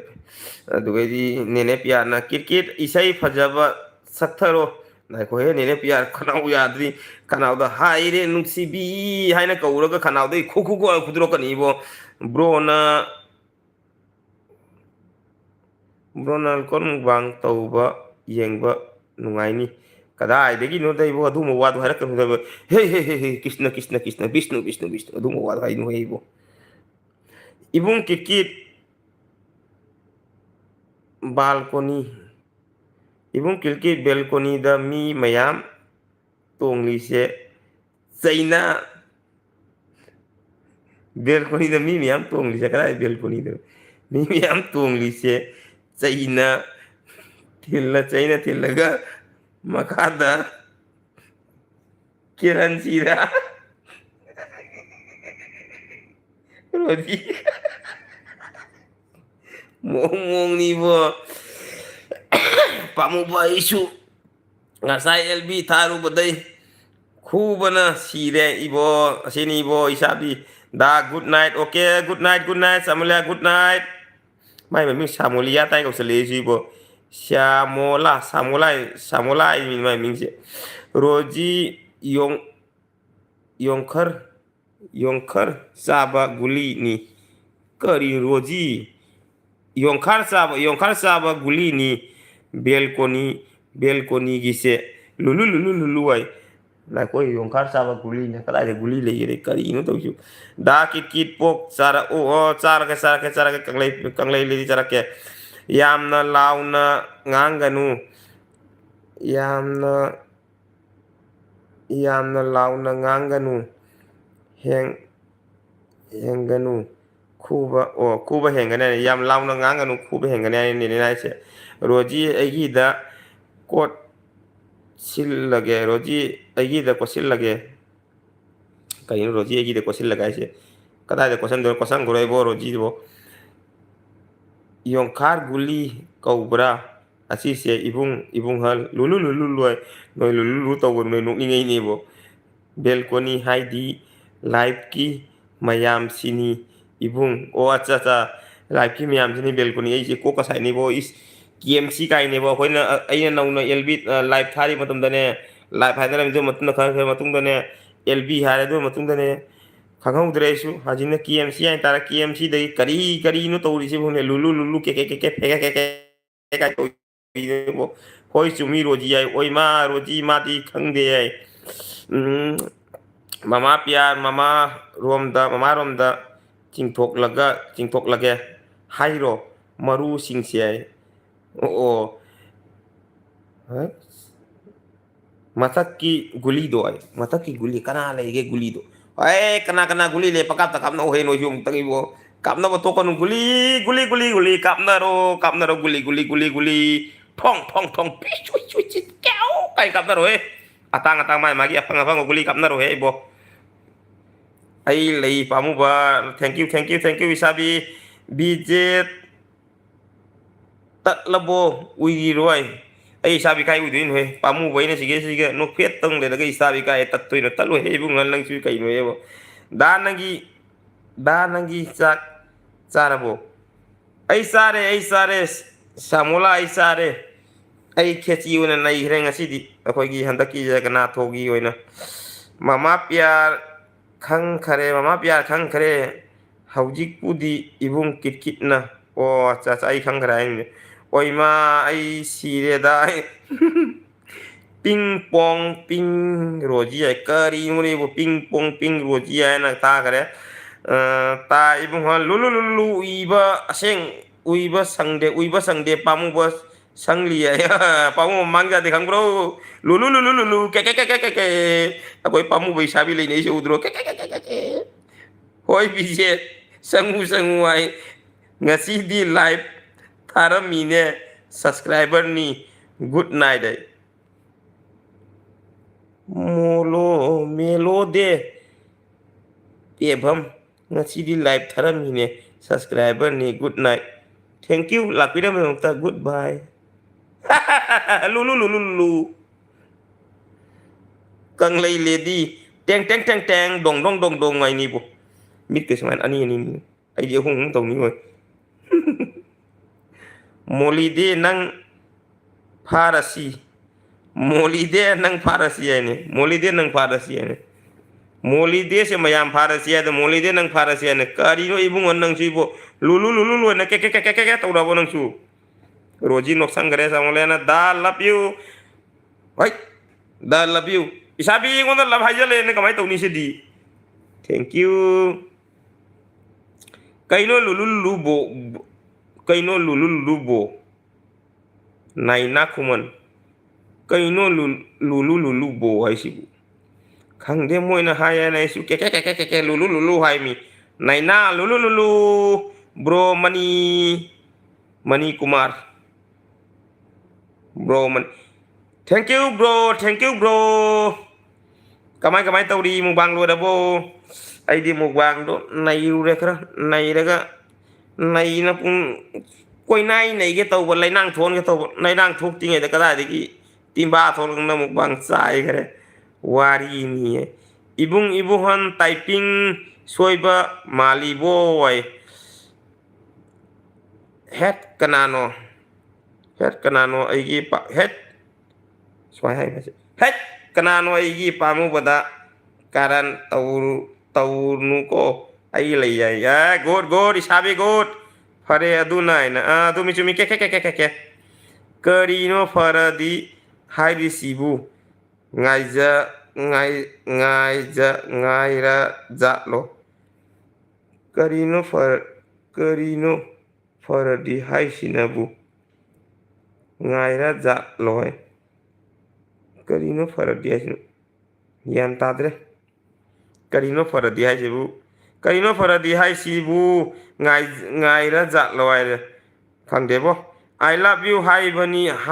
I love U ꯍꯥꯏꯕꯅꯤ ꯑꯣ ꯑꯠꯆꯥ ꯑꯠꯆꯥ love you too Lotus love you too bro ꯑꯩ ꯕꯒꯥꯒꯤꯅꯤ thank you bro ꯑꯩꯒꯤ big friend bro ꯑꯩꯒꯤ ꯅꯨꯡꯁꯤꯔꯕ bro thank you ꯈꯪꯖꯩ ꯉꯥꯎꯔꯕ꯭ꯔꯥ ꯍꯥꯏꯕ ꯁꯣꯏꯈ꯭ꯔꯦ ꯑꯣ ꯑꯩ ꯉꯥꯎꯔꯦ ꯅꯪ ꯉꯥꯎꯗ꯭ꯔꯤ ꯅꯠꯇ꯭ꯔꯥ ꯅꯪ ꯉꯥꯎꯗ꯭ꯔꯤ ꯆꯨꯝꯃꯤ ꯅꯪ ꯒ꯭ꯌꯥꯟ ꯇꯧ ꯑꯩ ꯉꯥꯎꯔꯦ ꯏꯕꯨꯡ ꯀꯤꯠ ꯀꯤꯠ ꯃꯨꯛꯕꯥꯡ ꯃꯩ ꯇꯥꯔꯦ ꯑꯗꯨꯕꯨ ꯂꯚ ꯌꯨ ꯇꯨ ꯍꯥꯎꯕ꯭ꯔꯥ ꯍꯧꯗ꯭ꯔꯕꯣ ꯏꯕꯨꯡ ꯂꯞ ꯂꯞ ꯑꯠꯆꯥ ꯂꯞ ꯇꯨ ꯍꯧꯗ꯭ꯔꯕꯣ ꯏꯕꯨꯡꯉꯣ ꯂꯞ ꯇꯨꯒꯤ ꯄꯥꯝꯕꯤꯗꯣ ꯉꯍꯥꯟ ꯂꯣꯏ ꯐꯖꯅ ꯆꯥꯊꯣꯛꯄꯁꯦ ꯂꯞ ꯇꯨꯗꯣ ꯍꯧꯋꯥꯏ ꯌꯥꯗ꯭ꯔꯦ ꯊꯤꯔꯒ ꯂꯩꯔ ꯆꯥꯇ ꯍꯧꯖꯤꯛ ꯐꯪꯗꯦ ꯐꯪꯕ ꯅꯨꯃꯤꯠꯇ ꯆꯥꯔꯛꯀꯦꯀꯣ ꯑꯃꯨꯛ ꯑꯩꯒꯤ ꯂꯞ ꯇꯨ ꯑꯩꯉꯣꯟꯗ ꯊꯥꯗꯣꯛꯑꯝꯃ ꯆꯠꯈꯔꯦ ꯑꯣꯟ ꯅꯦꯅꯦ ꯄꯤꯌꯥ ꯊꯦꯡꯀ꯭ꯌꯨ ꯅꯦꯅꯦ ꯄꯤꯌꯥ ꯀꯩ ꯃꯊꯦꯜ ꯆꯥꯒꯦ ꯅꯣꯏꯗꯤ ꯀꯦꯝꯁꯤ ꯀꯩ ꯃꯊꯦꯜ ꯅꯠꯇꯦ ꯀꯦꯝꯁꯤ ꯍꯥꯏꯇꯥꯏ ꯅꯣꯏꯗꯗꯤ ꯀꯦꯝꯁꯤ ꯍꯥꯏꯇꯥꯏ ꯑꯩ ꯈꯤꯇꯪ ꯀꯩꯅꯣ ꯑꯩ ꯈꯤꯇꯪ ꯇꯤꯠ ꯂꯥꯎꯅ ꯎꯏꯒꯦ ꯇꯤꯠ ꯂꯥꯎꯅ ꯎꯏꯗꯦꯕ ꯈꯦꯠ ꯂꯥꯎꯅ ꯇꯨꯝꯊꯧꯍꯦ ꯀꯩꯅꯣꯍꯦ ꯅꯪꯁꯨ ꯏꯕꯨꯡꯍ ꯅꯪꯁꯨ ꯇꯤꯠ ꯂꯥꯎꯅ ꯎꯏꯒꯦ ꯀꯥꯏꯕꯣ ꯈꯦꯠ ꯂꯥꯎꯅ ꯇꯨꯝꯊꯧꯍꯦ ꯉꯥꯏꯍꯥꯛ ꯀꯔꯤ ꯋꯥꯔꯤꯅꯣ ꯀꯩ ꯌꯦꯟꯁꯥꯡ ꯆꯥꯔꯒꯦ ꯈꯦꯆꯤ ꯑꯣꯏꯅ ꯅꯩꯊꯔꯦ ꯉꯁꯤꯗꯤ ꯒꯨꯗ ꯅꯥꯏꯠ ꯀꯤꯀꯤ ꯒꯨꯗ ꯅꯥꯏꯠ ꯀꯜꯄꯅꯥ ꯃꯨꯛꯕꯥꯡ ꯒꯨꯗ ꯅꯥꯏꯠ ꯑꯩꯉꯣꯟꯗ ꯀꯃꯦꯟ ꯊꯥꯕ ꯀꯥꯎꯕꯤꯒꯅꯨ ꯀꯜꯄꯅꯥ ꯑꯩ ꯅꯪꯒꯤ ꯌꯨꯝꯗ ꯍꯌꯦꯡ ꯂꯥꯛꯇꯣꯏꯃꯤ ꯅꯣꯡꯉꯥꯟꯕꯒ ꯆꯥ ꯐꯖꯅ ꯍꯥꯎꯅ ꯂꯣꯜꯂꯝꯃꯨ ꯃꯪ ꯐꯔꯣ ꯀꯜꯄꯅꯥ ꯃꯪ ꯐꯗꯣꯏꯃꯤꯍꯦ ꯀꯤꯠꯀꯤꯠ ꯌꯥꯎ ꯍꯌꯦꯡ ꯑꯌꯨꯛꯇ ꯀꯣꯏ ꯆꯠꯇꯣꯏ ꯃꯣꯏ ꯌꯨꯝꯗ ꯃꯥ ꯆꯥ ꯂꯣꯟꯕꯤꯔꯝꯒꯅꯤ ꯑꯩꯒꯤ ꯄꯥꯝꯃꯨꯕ ꯆꯤꯟ ꯀꯪꯂꯦ ꯖꯨꯁ ꯄꯤꯊꯛꯏ ꯃꯤꯉꯣꯟꯗ ꯖꯨꯁꯗꯣ ꯏꯁꯤꯡꯗꯁꯨ ꯒ꯭ꯌꯥꯟ ꯇꯥꯗꯦ ꯑꯩꯈꯣꯏ ꯏꯁꯥꯕꯤ ꯄꯤꯊꯔꯛꯈꯤꯅꯣ ꯉꯥꯏꯈꯣ ꯑꯩ ꯀꯨꯝ ꯂꯣꯛ ꯈꯨꯔꯛꯀꯅꯤ ꯁꯦꯕꯣꯠ ꯆꯥꯏꯌꯦ ꯑꯣ ꯁꯦꯕꯣꯠ ꯌꯥꯝ ꯍꯥꯎꯕꯅꯤ ꯍꯦꯅꯦꯅꯦ ꯏꯕꯣ ꯁꯦꯕꯣꯠ ꯑꯩꯒꯤ ꯐꯦꯕꯔꯦꯠꯅꯤ ꯏꯔꯣꯟꯕ ꯀꯥꯡꯉꯧ ꯁꯦꯕꯣꯠꯁꯦ ꯁꯨꯃꯥꯏꯅ ꯆꯥꯔꯁꯨ ꯑꯩ ꯁꯦꯕꯣꯠꯁꯦ ꯌꯥꯝ ꯄꯥꯝꯖꯩꯅꯦꯕꯣ ꯑꯗꯨꯒꯗꯤ ꯂꯞ ꯇꯨ ꯈꯔ ꯌꯥꯝ ꯊꯥꯖꯤꯜꯂꯨ ꯏꯕꯨꯡ ꯀꯤꯠꯀꯤꯠ ꯑꯗꯣ ꯌꯨꯝꯗꯗꯤ ꯊꯥꯏꯔꯣꯖꯤ ꯌꯨꯝꯗꯗꯤ ꯃꯌꯥꯝ ꯍꯧꯔꯤ ꯑꯩꯅ ꯃꯄꯥꯟꯗ ꯂꯩꯕꯅ ꯊꯥꯐꯝ ꯆꯥꯐꯝ ꯈꯔ ꯃꯑꯣꯡ ꯆꯥꯗꯕ ꯍꯥꯏꯇꯥꯔꯦ ꯑꯗꯨꯅ ꯊꯥꯗꯦ ꯑꯩ ꯈꯛꯇꯪ ꯊꯥꯖꯕꯗꯣ ꯉꯍꯥꯟ ꯂꯣꯏ ꯐꯨꯛꯇꯣꯛ ꯆꯥꯊꯣꯛꯈ꯭ꯔꯦ ꯑꯗꯨꯒꯩꯗꯤ ꯑꯩꯒꯤ ꯌꯨꯝ ꯃꯄꯨꯗꯨꯅꯁꯨ ꯑꯩꯅ ꯊꯥꯔꯝꯕ ꯃꯐꯝꯗꯣ ꯃꯥꯅ ꯄꯣꯠ ꯆꯩ ꯊꯥꯗꯣꯏꯔꯥ ꯂꯩ ꯊꯥꯗꯣꯏꯔꯥ ꯑꯗꯨꯒ ꯑꯩꯅ ꯂꯣꯏ ꯐꯨꯛꯇꯣꯛ ꯆꯥꯊꯣꯛꯈ꯭ꯔꯦ ꯂꯩꯇꯦ ꯅꯨꯡꯉꯥꯏꯇ꯭ꯔꯦ ꯂꯞ ꯇꯨ ꯐꯪꯗ꯭ꯔꯦ ꯍꯧꯖꯤꯛ ꯃꯅꯤꯄꯨꯔꯤ ꯒꯣꯁꯇꯤ ꯆꯠꯂ ꯂꯞ ꯇꯨ ꯊꯤꯔꯨꯒꯦ ꯂꯞ ꯇꯨꯗꯣ ꯅꯪꯉꯣꯟ ꯏꯕꯨꯡꯉꯣ ꯅꯣꯛꯁꯟꯈ꯭ꯔꯦ ꯅꯪꯉꯣꯟꯗ ꯅꯠꯇꯦ ꯑꯃ ꯀꯃꯦꯟ ꯄꯤꯕ ꯅꯨꯄꯥꯗꯣ ꯏꯕꯨꯡꯉꯣꯟ ꯍꯥꯏꯕꯗꯣ ꯃꯉꯣꯟꯗ ꯅꯪꯉꯣꯟꯗ ꯅꯠꯇꯦ ꯑꯃ ꯀꯃꯦꯟ ꯄꯤꯕ ꯅꯨꯄꯥꯗꯣ ꯏꯕꯨꯡꯉꯣꯟ ꯍꯥꯏꯕꯗꯣ ꯅꯪꯉꯣꯟꯗ ꯅꯠꯇꯦ ꯑꯠꯆꯥ ꯏꯕꯨꯡꯉꯣꯟꯗ ꯍꯥꯏꯕꯅꯤ ꯃꯥꯁꯦ ꯏꯕꯨꯡꯉꯣꯟ ꯕꯤꯠ ꯂꯩꯅ ꯎꯏꯔꯨꯀꯣ ꯆꯨꯝꯃꯤ ꯀꯦꯝꯁꯤ ꯏꯁꯇꯥꯒꯤ ꯀꯩꯅꯣ ꯑꯦꯝ ꯁꯤꯁꯦ ꯏꯁꯇꯥꯒꯤ ꯆꯠꯅꯕꯤꯅꯤ ꯑꯩꯗꯤ ꯏꯟꯁꯇꯥ ꯄꯥꯏꯗꯅ ꯈꯪꯗꯦ ꯄꯥꯏ ꯑꯩꯒꯤ ꯏꯟꯁꯇꯥ ꯄꯥꯏꯔꯒꯁꯨ ꯑꯩ ꯑꯗꯨꯃꯥꯏꯅ ꯏꯟꯁꯇꯥꯗ ꯉꯥꯎꯗꯦ ꯐꯦꯁꯕꯨꯛꯁꯨ ꯂꯩ ꯐꯦꯁꯕꯨꯛꯁꯨ ꯉꯥꯎꯗꯦ ꯄꯥꯔꯁꯣꯅꯦꯜꯂꯤ ꯌꯨꯇꯨꯞꯁꯤꯒꯅ ꯑꯩꯅ ꯉꯥꯎꯔꯤꯁꯦ ꯍꯣꯏ ꯂꯣꯇꯨꯁ ꯆꯥꯏ ꯑꯗꯨꯒꯩꯗꯤ ꯀꯩꯅꯣ ꯏꯕꯨꯡꯍꯟ ꯕꯤꯠ ꯂꯩꯅ ꯎꯏꯔꯣꯀꯣ ꯆꯨꯝꯃꯤ ꯊꯥꯖꯈ꯭ꯔꯕꯅꯤ ꯍꯥꯏ ꯊꯦꯡꯀ꯭ꯌꯨ ꯀꯜꯄꯅꯥ ꯊꯦꯡꯀ꯭ꯌꯨ ꯁꯣꯏꯗ꯭ꯔꯦ ꯑꯩꯉꯣꯟ ꯇꯥꯔꯛ ꯀꯣꯏ ꯂꯥꯛꯆꯒꯦ ꯅꯠꯇ꯭ꯔꯒ ꯑꯍꯤꯡꯗ ꯀꯣꯏ ꯂꯥꯛꯆꯒꯦ ꯆꯥ ꯂꯣꯟꯕꯤꯔꯝꯃꯨ ꯑꯗꯨꯗꯒꯤꯗꯤ ꯕꯒꯥ ꯍꯥꯏꯕꯗꯣ ꯈꯪꯕ꯭ꯔꯣ ꯕ꯭ꯔꯣ ꯕꯒꯥ ꯍꯥꯏꯕꯗꯣ ꯈꯪꯕ꯭ꯔꯣ ꯕ꯭ꯔో ꯍꯥꯏꯔꯣ ꯕꯒꯥ ꯍꯥꯏꯕꯗꯣ ꯈꯪꯕ꯭ꯔꯣ ꯕ꯭ꯔో ꯍꯥꯏꯔꯣꯏ ꯕꯒꯥ ꯈꯪꯉꯤ ꯃꯅꯤ ꯀꯨꯃꯥꯔ ꯕꯒꯥ ꯈꯪꯉꯤꯌꯦ ꯑꯩꯅ ꯈꯜꯂꯝꯕ ꯏꯃꯥꯟꯅꯕ ꯑꯩꯒꯤ ꯕꯤꯛ ꯐꯦꯟꯗꯨꯅ ꯑꯩꯅ ꯈꯜꯂꯝꯕ ꯃꯅꯤꯀꯨꯃꯥꯔ ꯅꯪꯁꯦ ꯑꯩꯒꯤ ꯕꯤꯛ ꯐꯦꯟꯗꯣ ꯑꯣꯏꯗ꯭ꯔ ꯃꯥꯅꯦ ꯕꯒꯥ ꯈꯪꯉꯤ ꯁꯤꯜꯆꯔ ꯕꯒꯥ ꯈꯪꯉꯤ ꯑꯩ ꯈꯪꯉꯤ ꯂꯩꯔꯝꯃꯦ ꯀꯣꯏꯔꯝꯃꯦ ꯑꯩꯈꯣꯏꯗ ꯂꯞ ꯇꯨ ꯈꯤꯇꯪ ꯍꯧꯔꯤꯌꯦ ꯏꯕꯨꯡ ꯏꯕꯨꯡ ꯄꯥꯝꯕꯤ ꯑꯃ ꯏꯕꯨꯡ ꯄꯥꯝꯕꯤ ꯑꯩꯈꯣꯏꯗ ꯂꯞ ꯇꯨ ꯈꯤꯇꯪ ꯍꯧꯔꯤꯌꯦ ꯏꯕꯨꯡ ꯄꯥꯟꯕꯤꯕ꯭ꯔꯥ ꯍꯪꯉꯤꯔ ꯄꯥꯝꯃꯤ ꯍꯥꯏꯔꯣ ꯈꯔ ꯄꯤꯔꯧꯍꯦ ꯏꯕꯣ ꯔꯣꯖꯤ ꯈꯔ ꯄꯤꯔꯧꯍꯦ ꯑꯩꯁꯨ ꯀꯨꯆꯨ ꯉꯧꯏ ꯑꯩ ꯃꯨꯗꯦ ꯀꯅꯥꯗ ꯍꯥꯏꯅꯣ ꯀꯤꯠ ꯇꯨꯝꯅꯤꯡꯉꯦ ꯕꯥꯏ ꯑꯣꯏꯔꯒꯦ ꯅꯦꯅꯦ ꯇꯨꯝꯃꯣ ꯑꯩꯁꯨ ꯃꯨꯊꯠꯇ꯭ꯔꯣꯕꯅꯤ Bung ngamo phale me boy muthala ge chu aseng mane di live te lai si dum mayang harau bagi wari sana bala kon oteng uteng tum no tau si ne su tum ga ne tum si good night ne tum si good night du di ibung na che piar bye bye hai gare du roji da kaino ibung han di ngau bani ai di mu ma di ngau bani ai di mu yai ba ai di mu yai da e kalai din roji chen na macha khojai roji chen ngawi kuchu ngawi ai gi chen roji ni ne call me thôi vậy này yam bay nè hai gây roji hoi hoi ai du gây đi kana no mani kumar sina sumi bro I love you good night fan good night mari kumar good night kangai lady no muthare sina kai no thare sibo roji kari lamgino hangre du gây đi kana ibungan sina mu mani bye bye hai gare du gây kana no call me thôi sina mu are sina nungai di bro ya ba nungai khechi chalo chalo pajan to wathi ngang jari ji ga jo tum no hau no bai to ge good night miyam haina bi do pamu ba se yam nung si ado mi choi nu ko ai sao ge tawi e bi je kaino ai gi sabi ai kari mi choi to no ai kari choi de mi miyam na hi hello have the upai le tabai su love you tu wai je lu bari tu hai ning mu do hai ning de ado ai gi sabi de gi thawai ni si ni na khan lai jari se ado di kang kai mani kangkai manipur gini keri nu kangkai manipur gitu to kulin ibu isai mo dharma amro jauh budo kai lam gino kangkai ini ya to budo nami kai to budo to manjil tori ganja ngau to budo eluben just ta loisin lo ibung kit eluben pung kian ai nako em bar sih kata eluben 50 tare ne bo ibung kit gadi oh ai lang lakani manipuda lawa du gadi kaino na roji no noksang gare bija khoi isabi na kaino che roji kaino eluben di hele eluben ate 12 ta dore thenge ne bo morning am laktu ne ngala duty jatori no pai lete su tharam badagi ji nok pokon asi ni live ki mangau thi ba live nang hon bachi bajan nang holi do adur mi am bye hai na bai tawrasi ko ai di pungama gi pungani gi lete henjan matam yam chakara ita ine kalam ne minit tara am kham yang wari sana ga kalam itu matam yam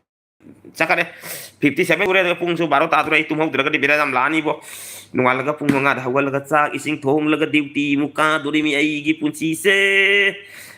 hayeng gi pung kharo ta ai hayeng di lawai ko ai gi live lete do mayam gi live jab jab che roji kaino pung kharo ta hele hayeng di kharo ta oi ma ibung kit ki ai di eluben tar boy khalure ne bye bye ibungon bye mayam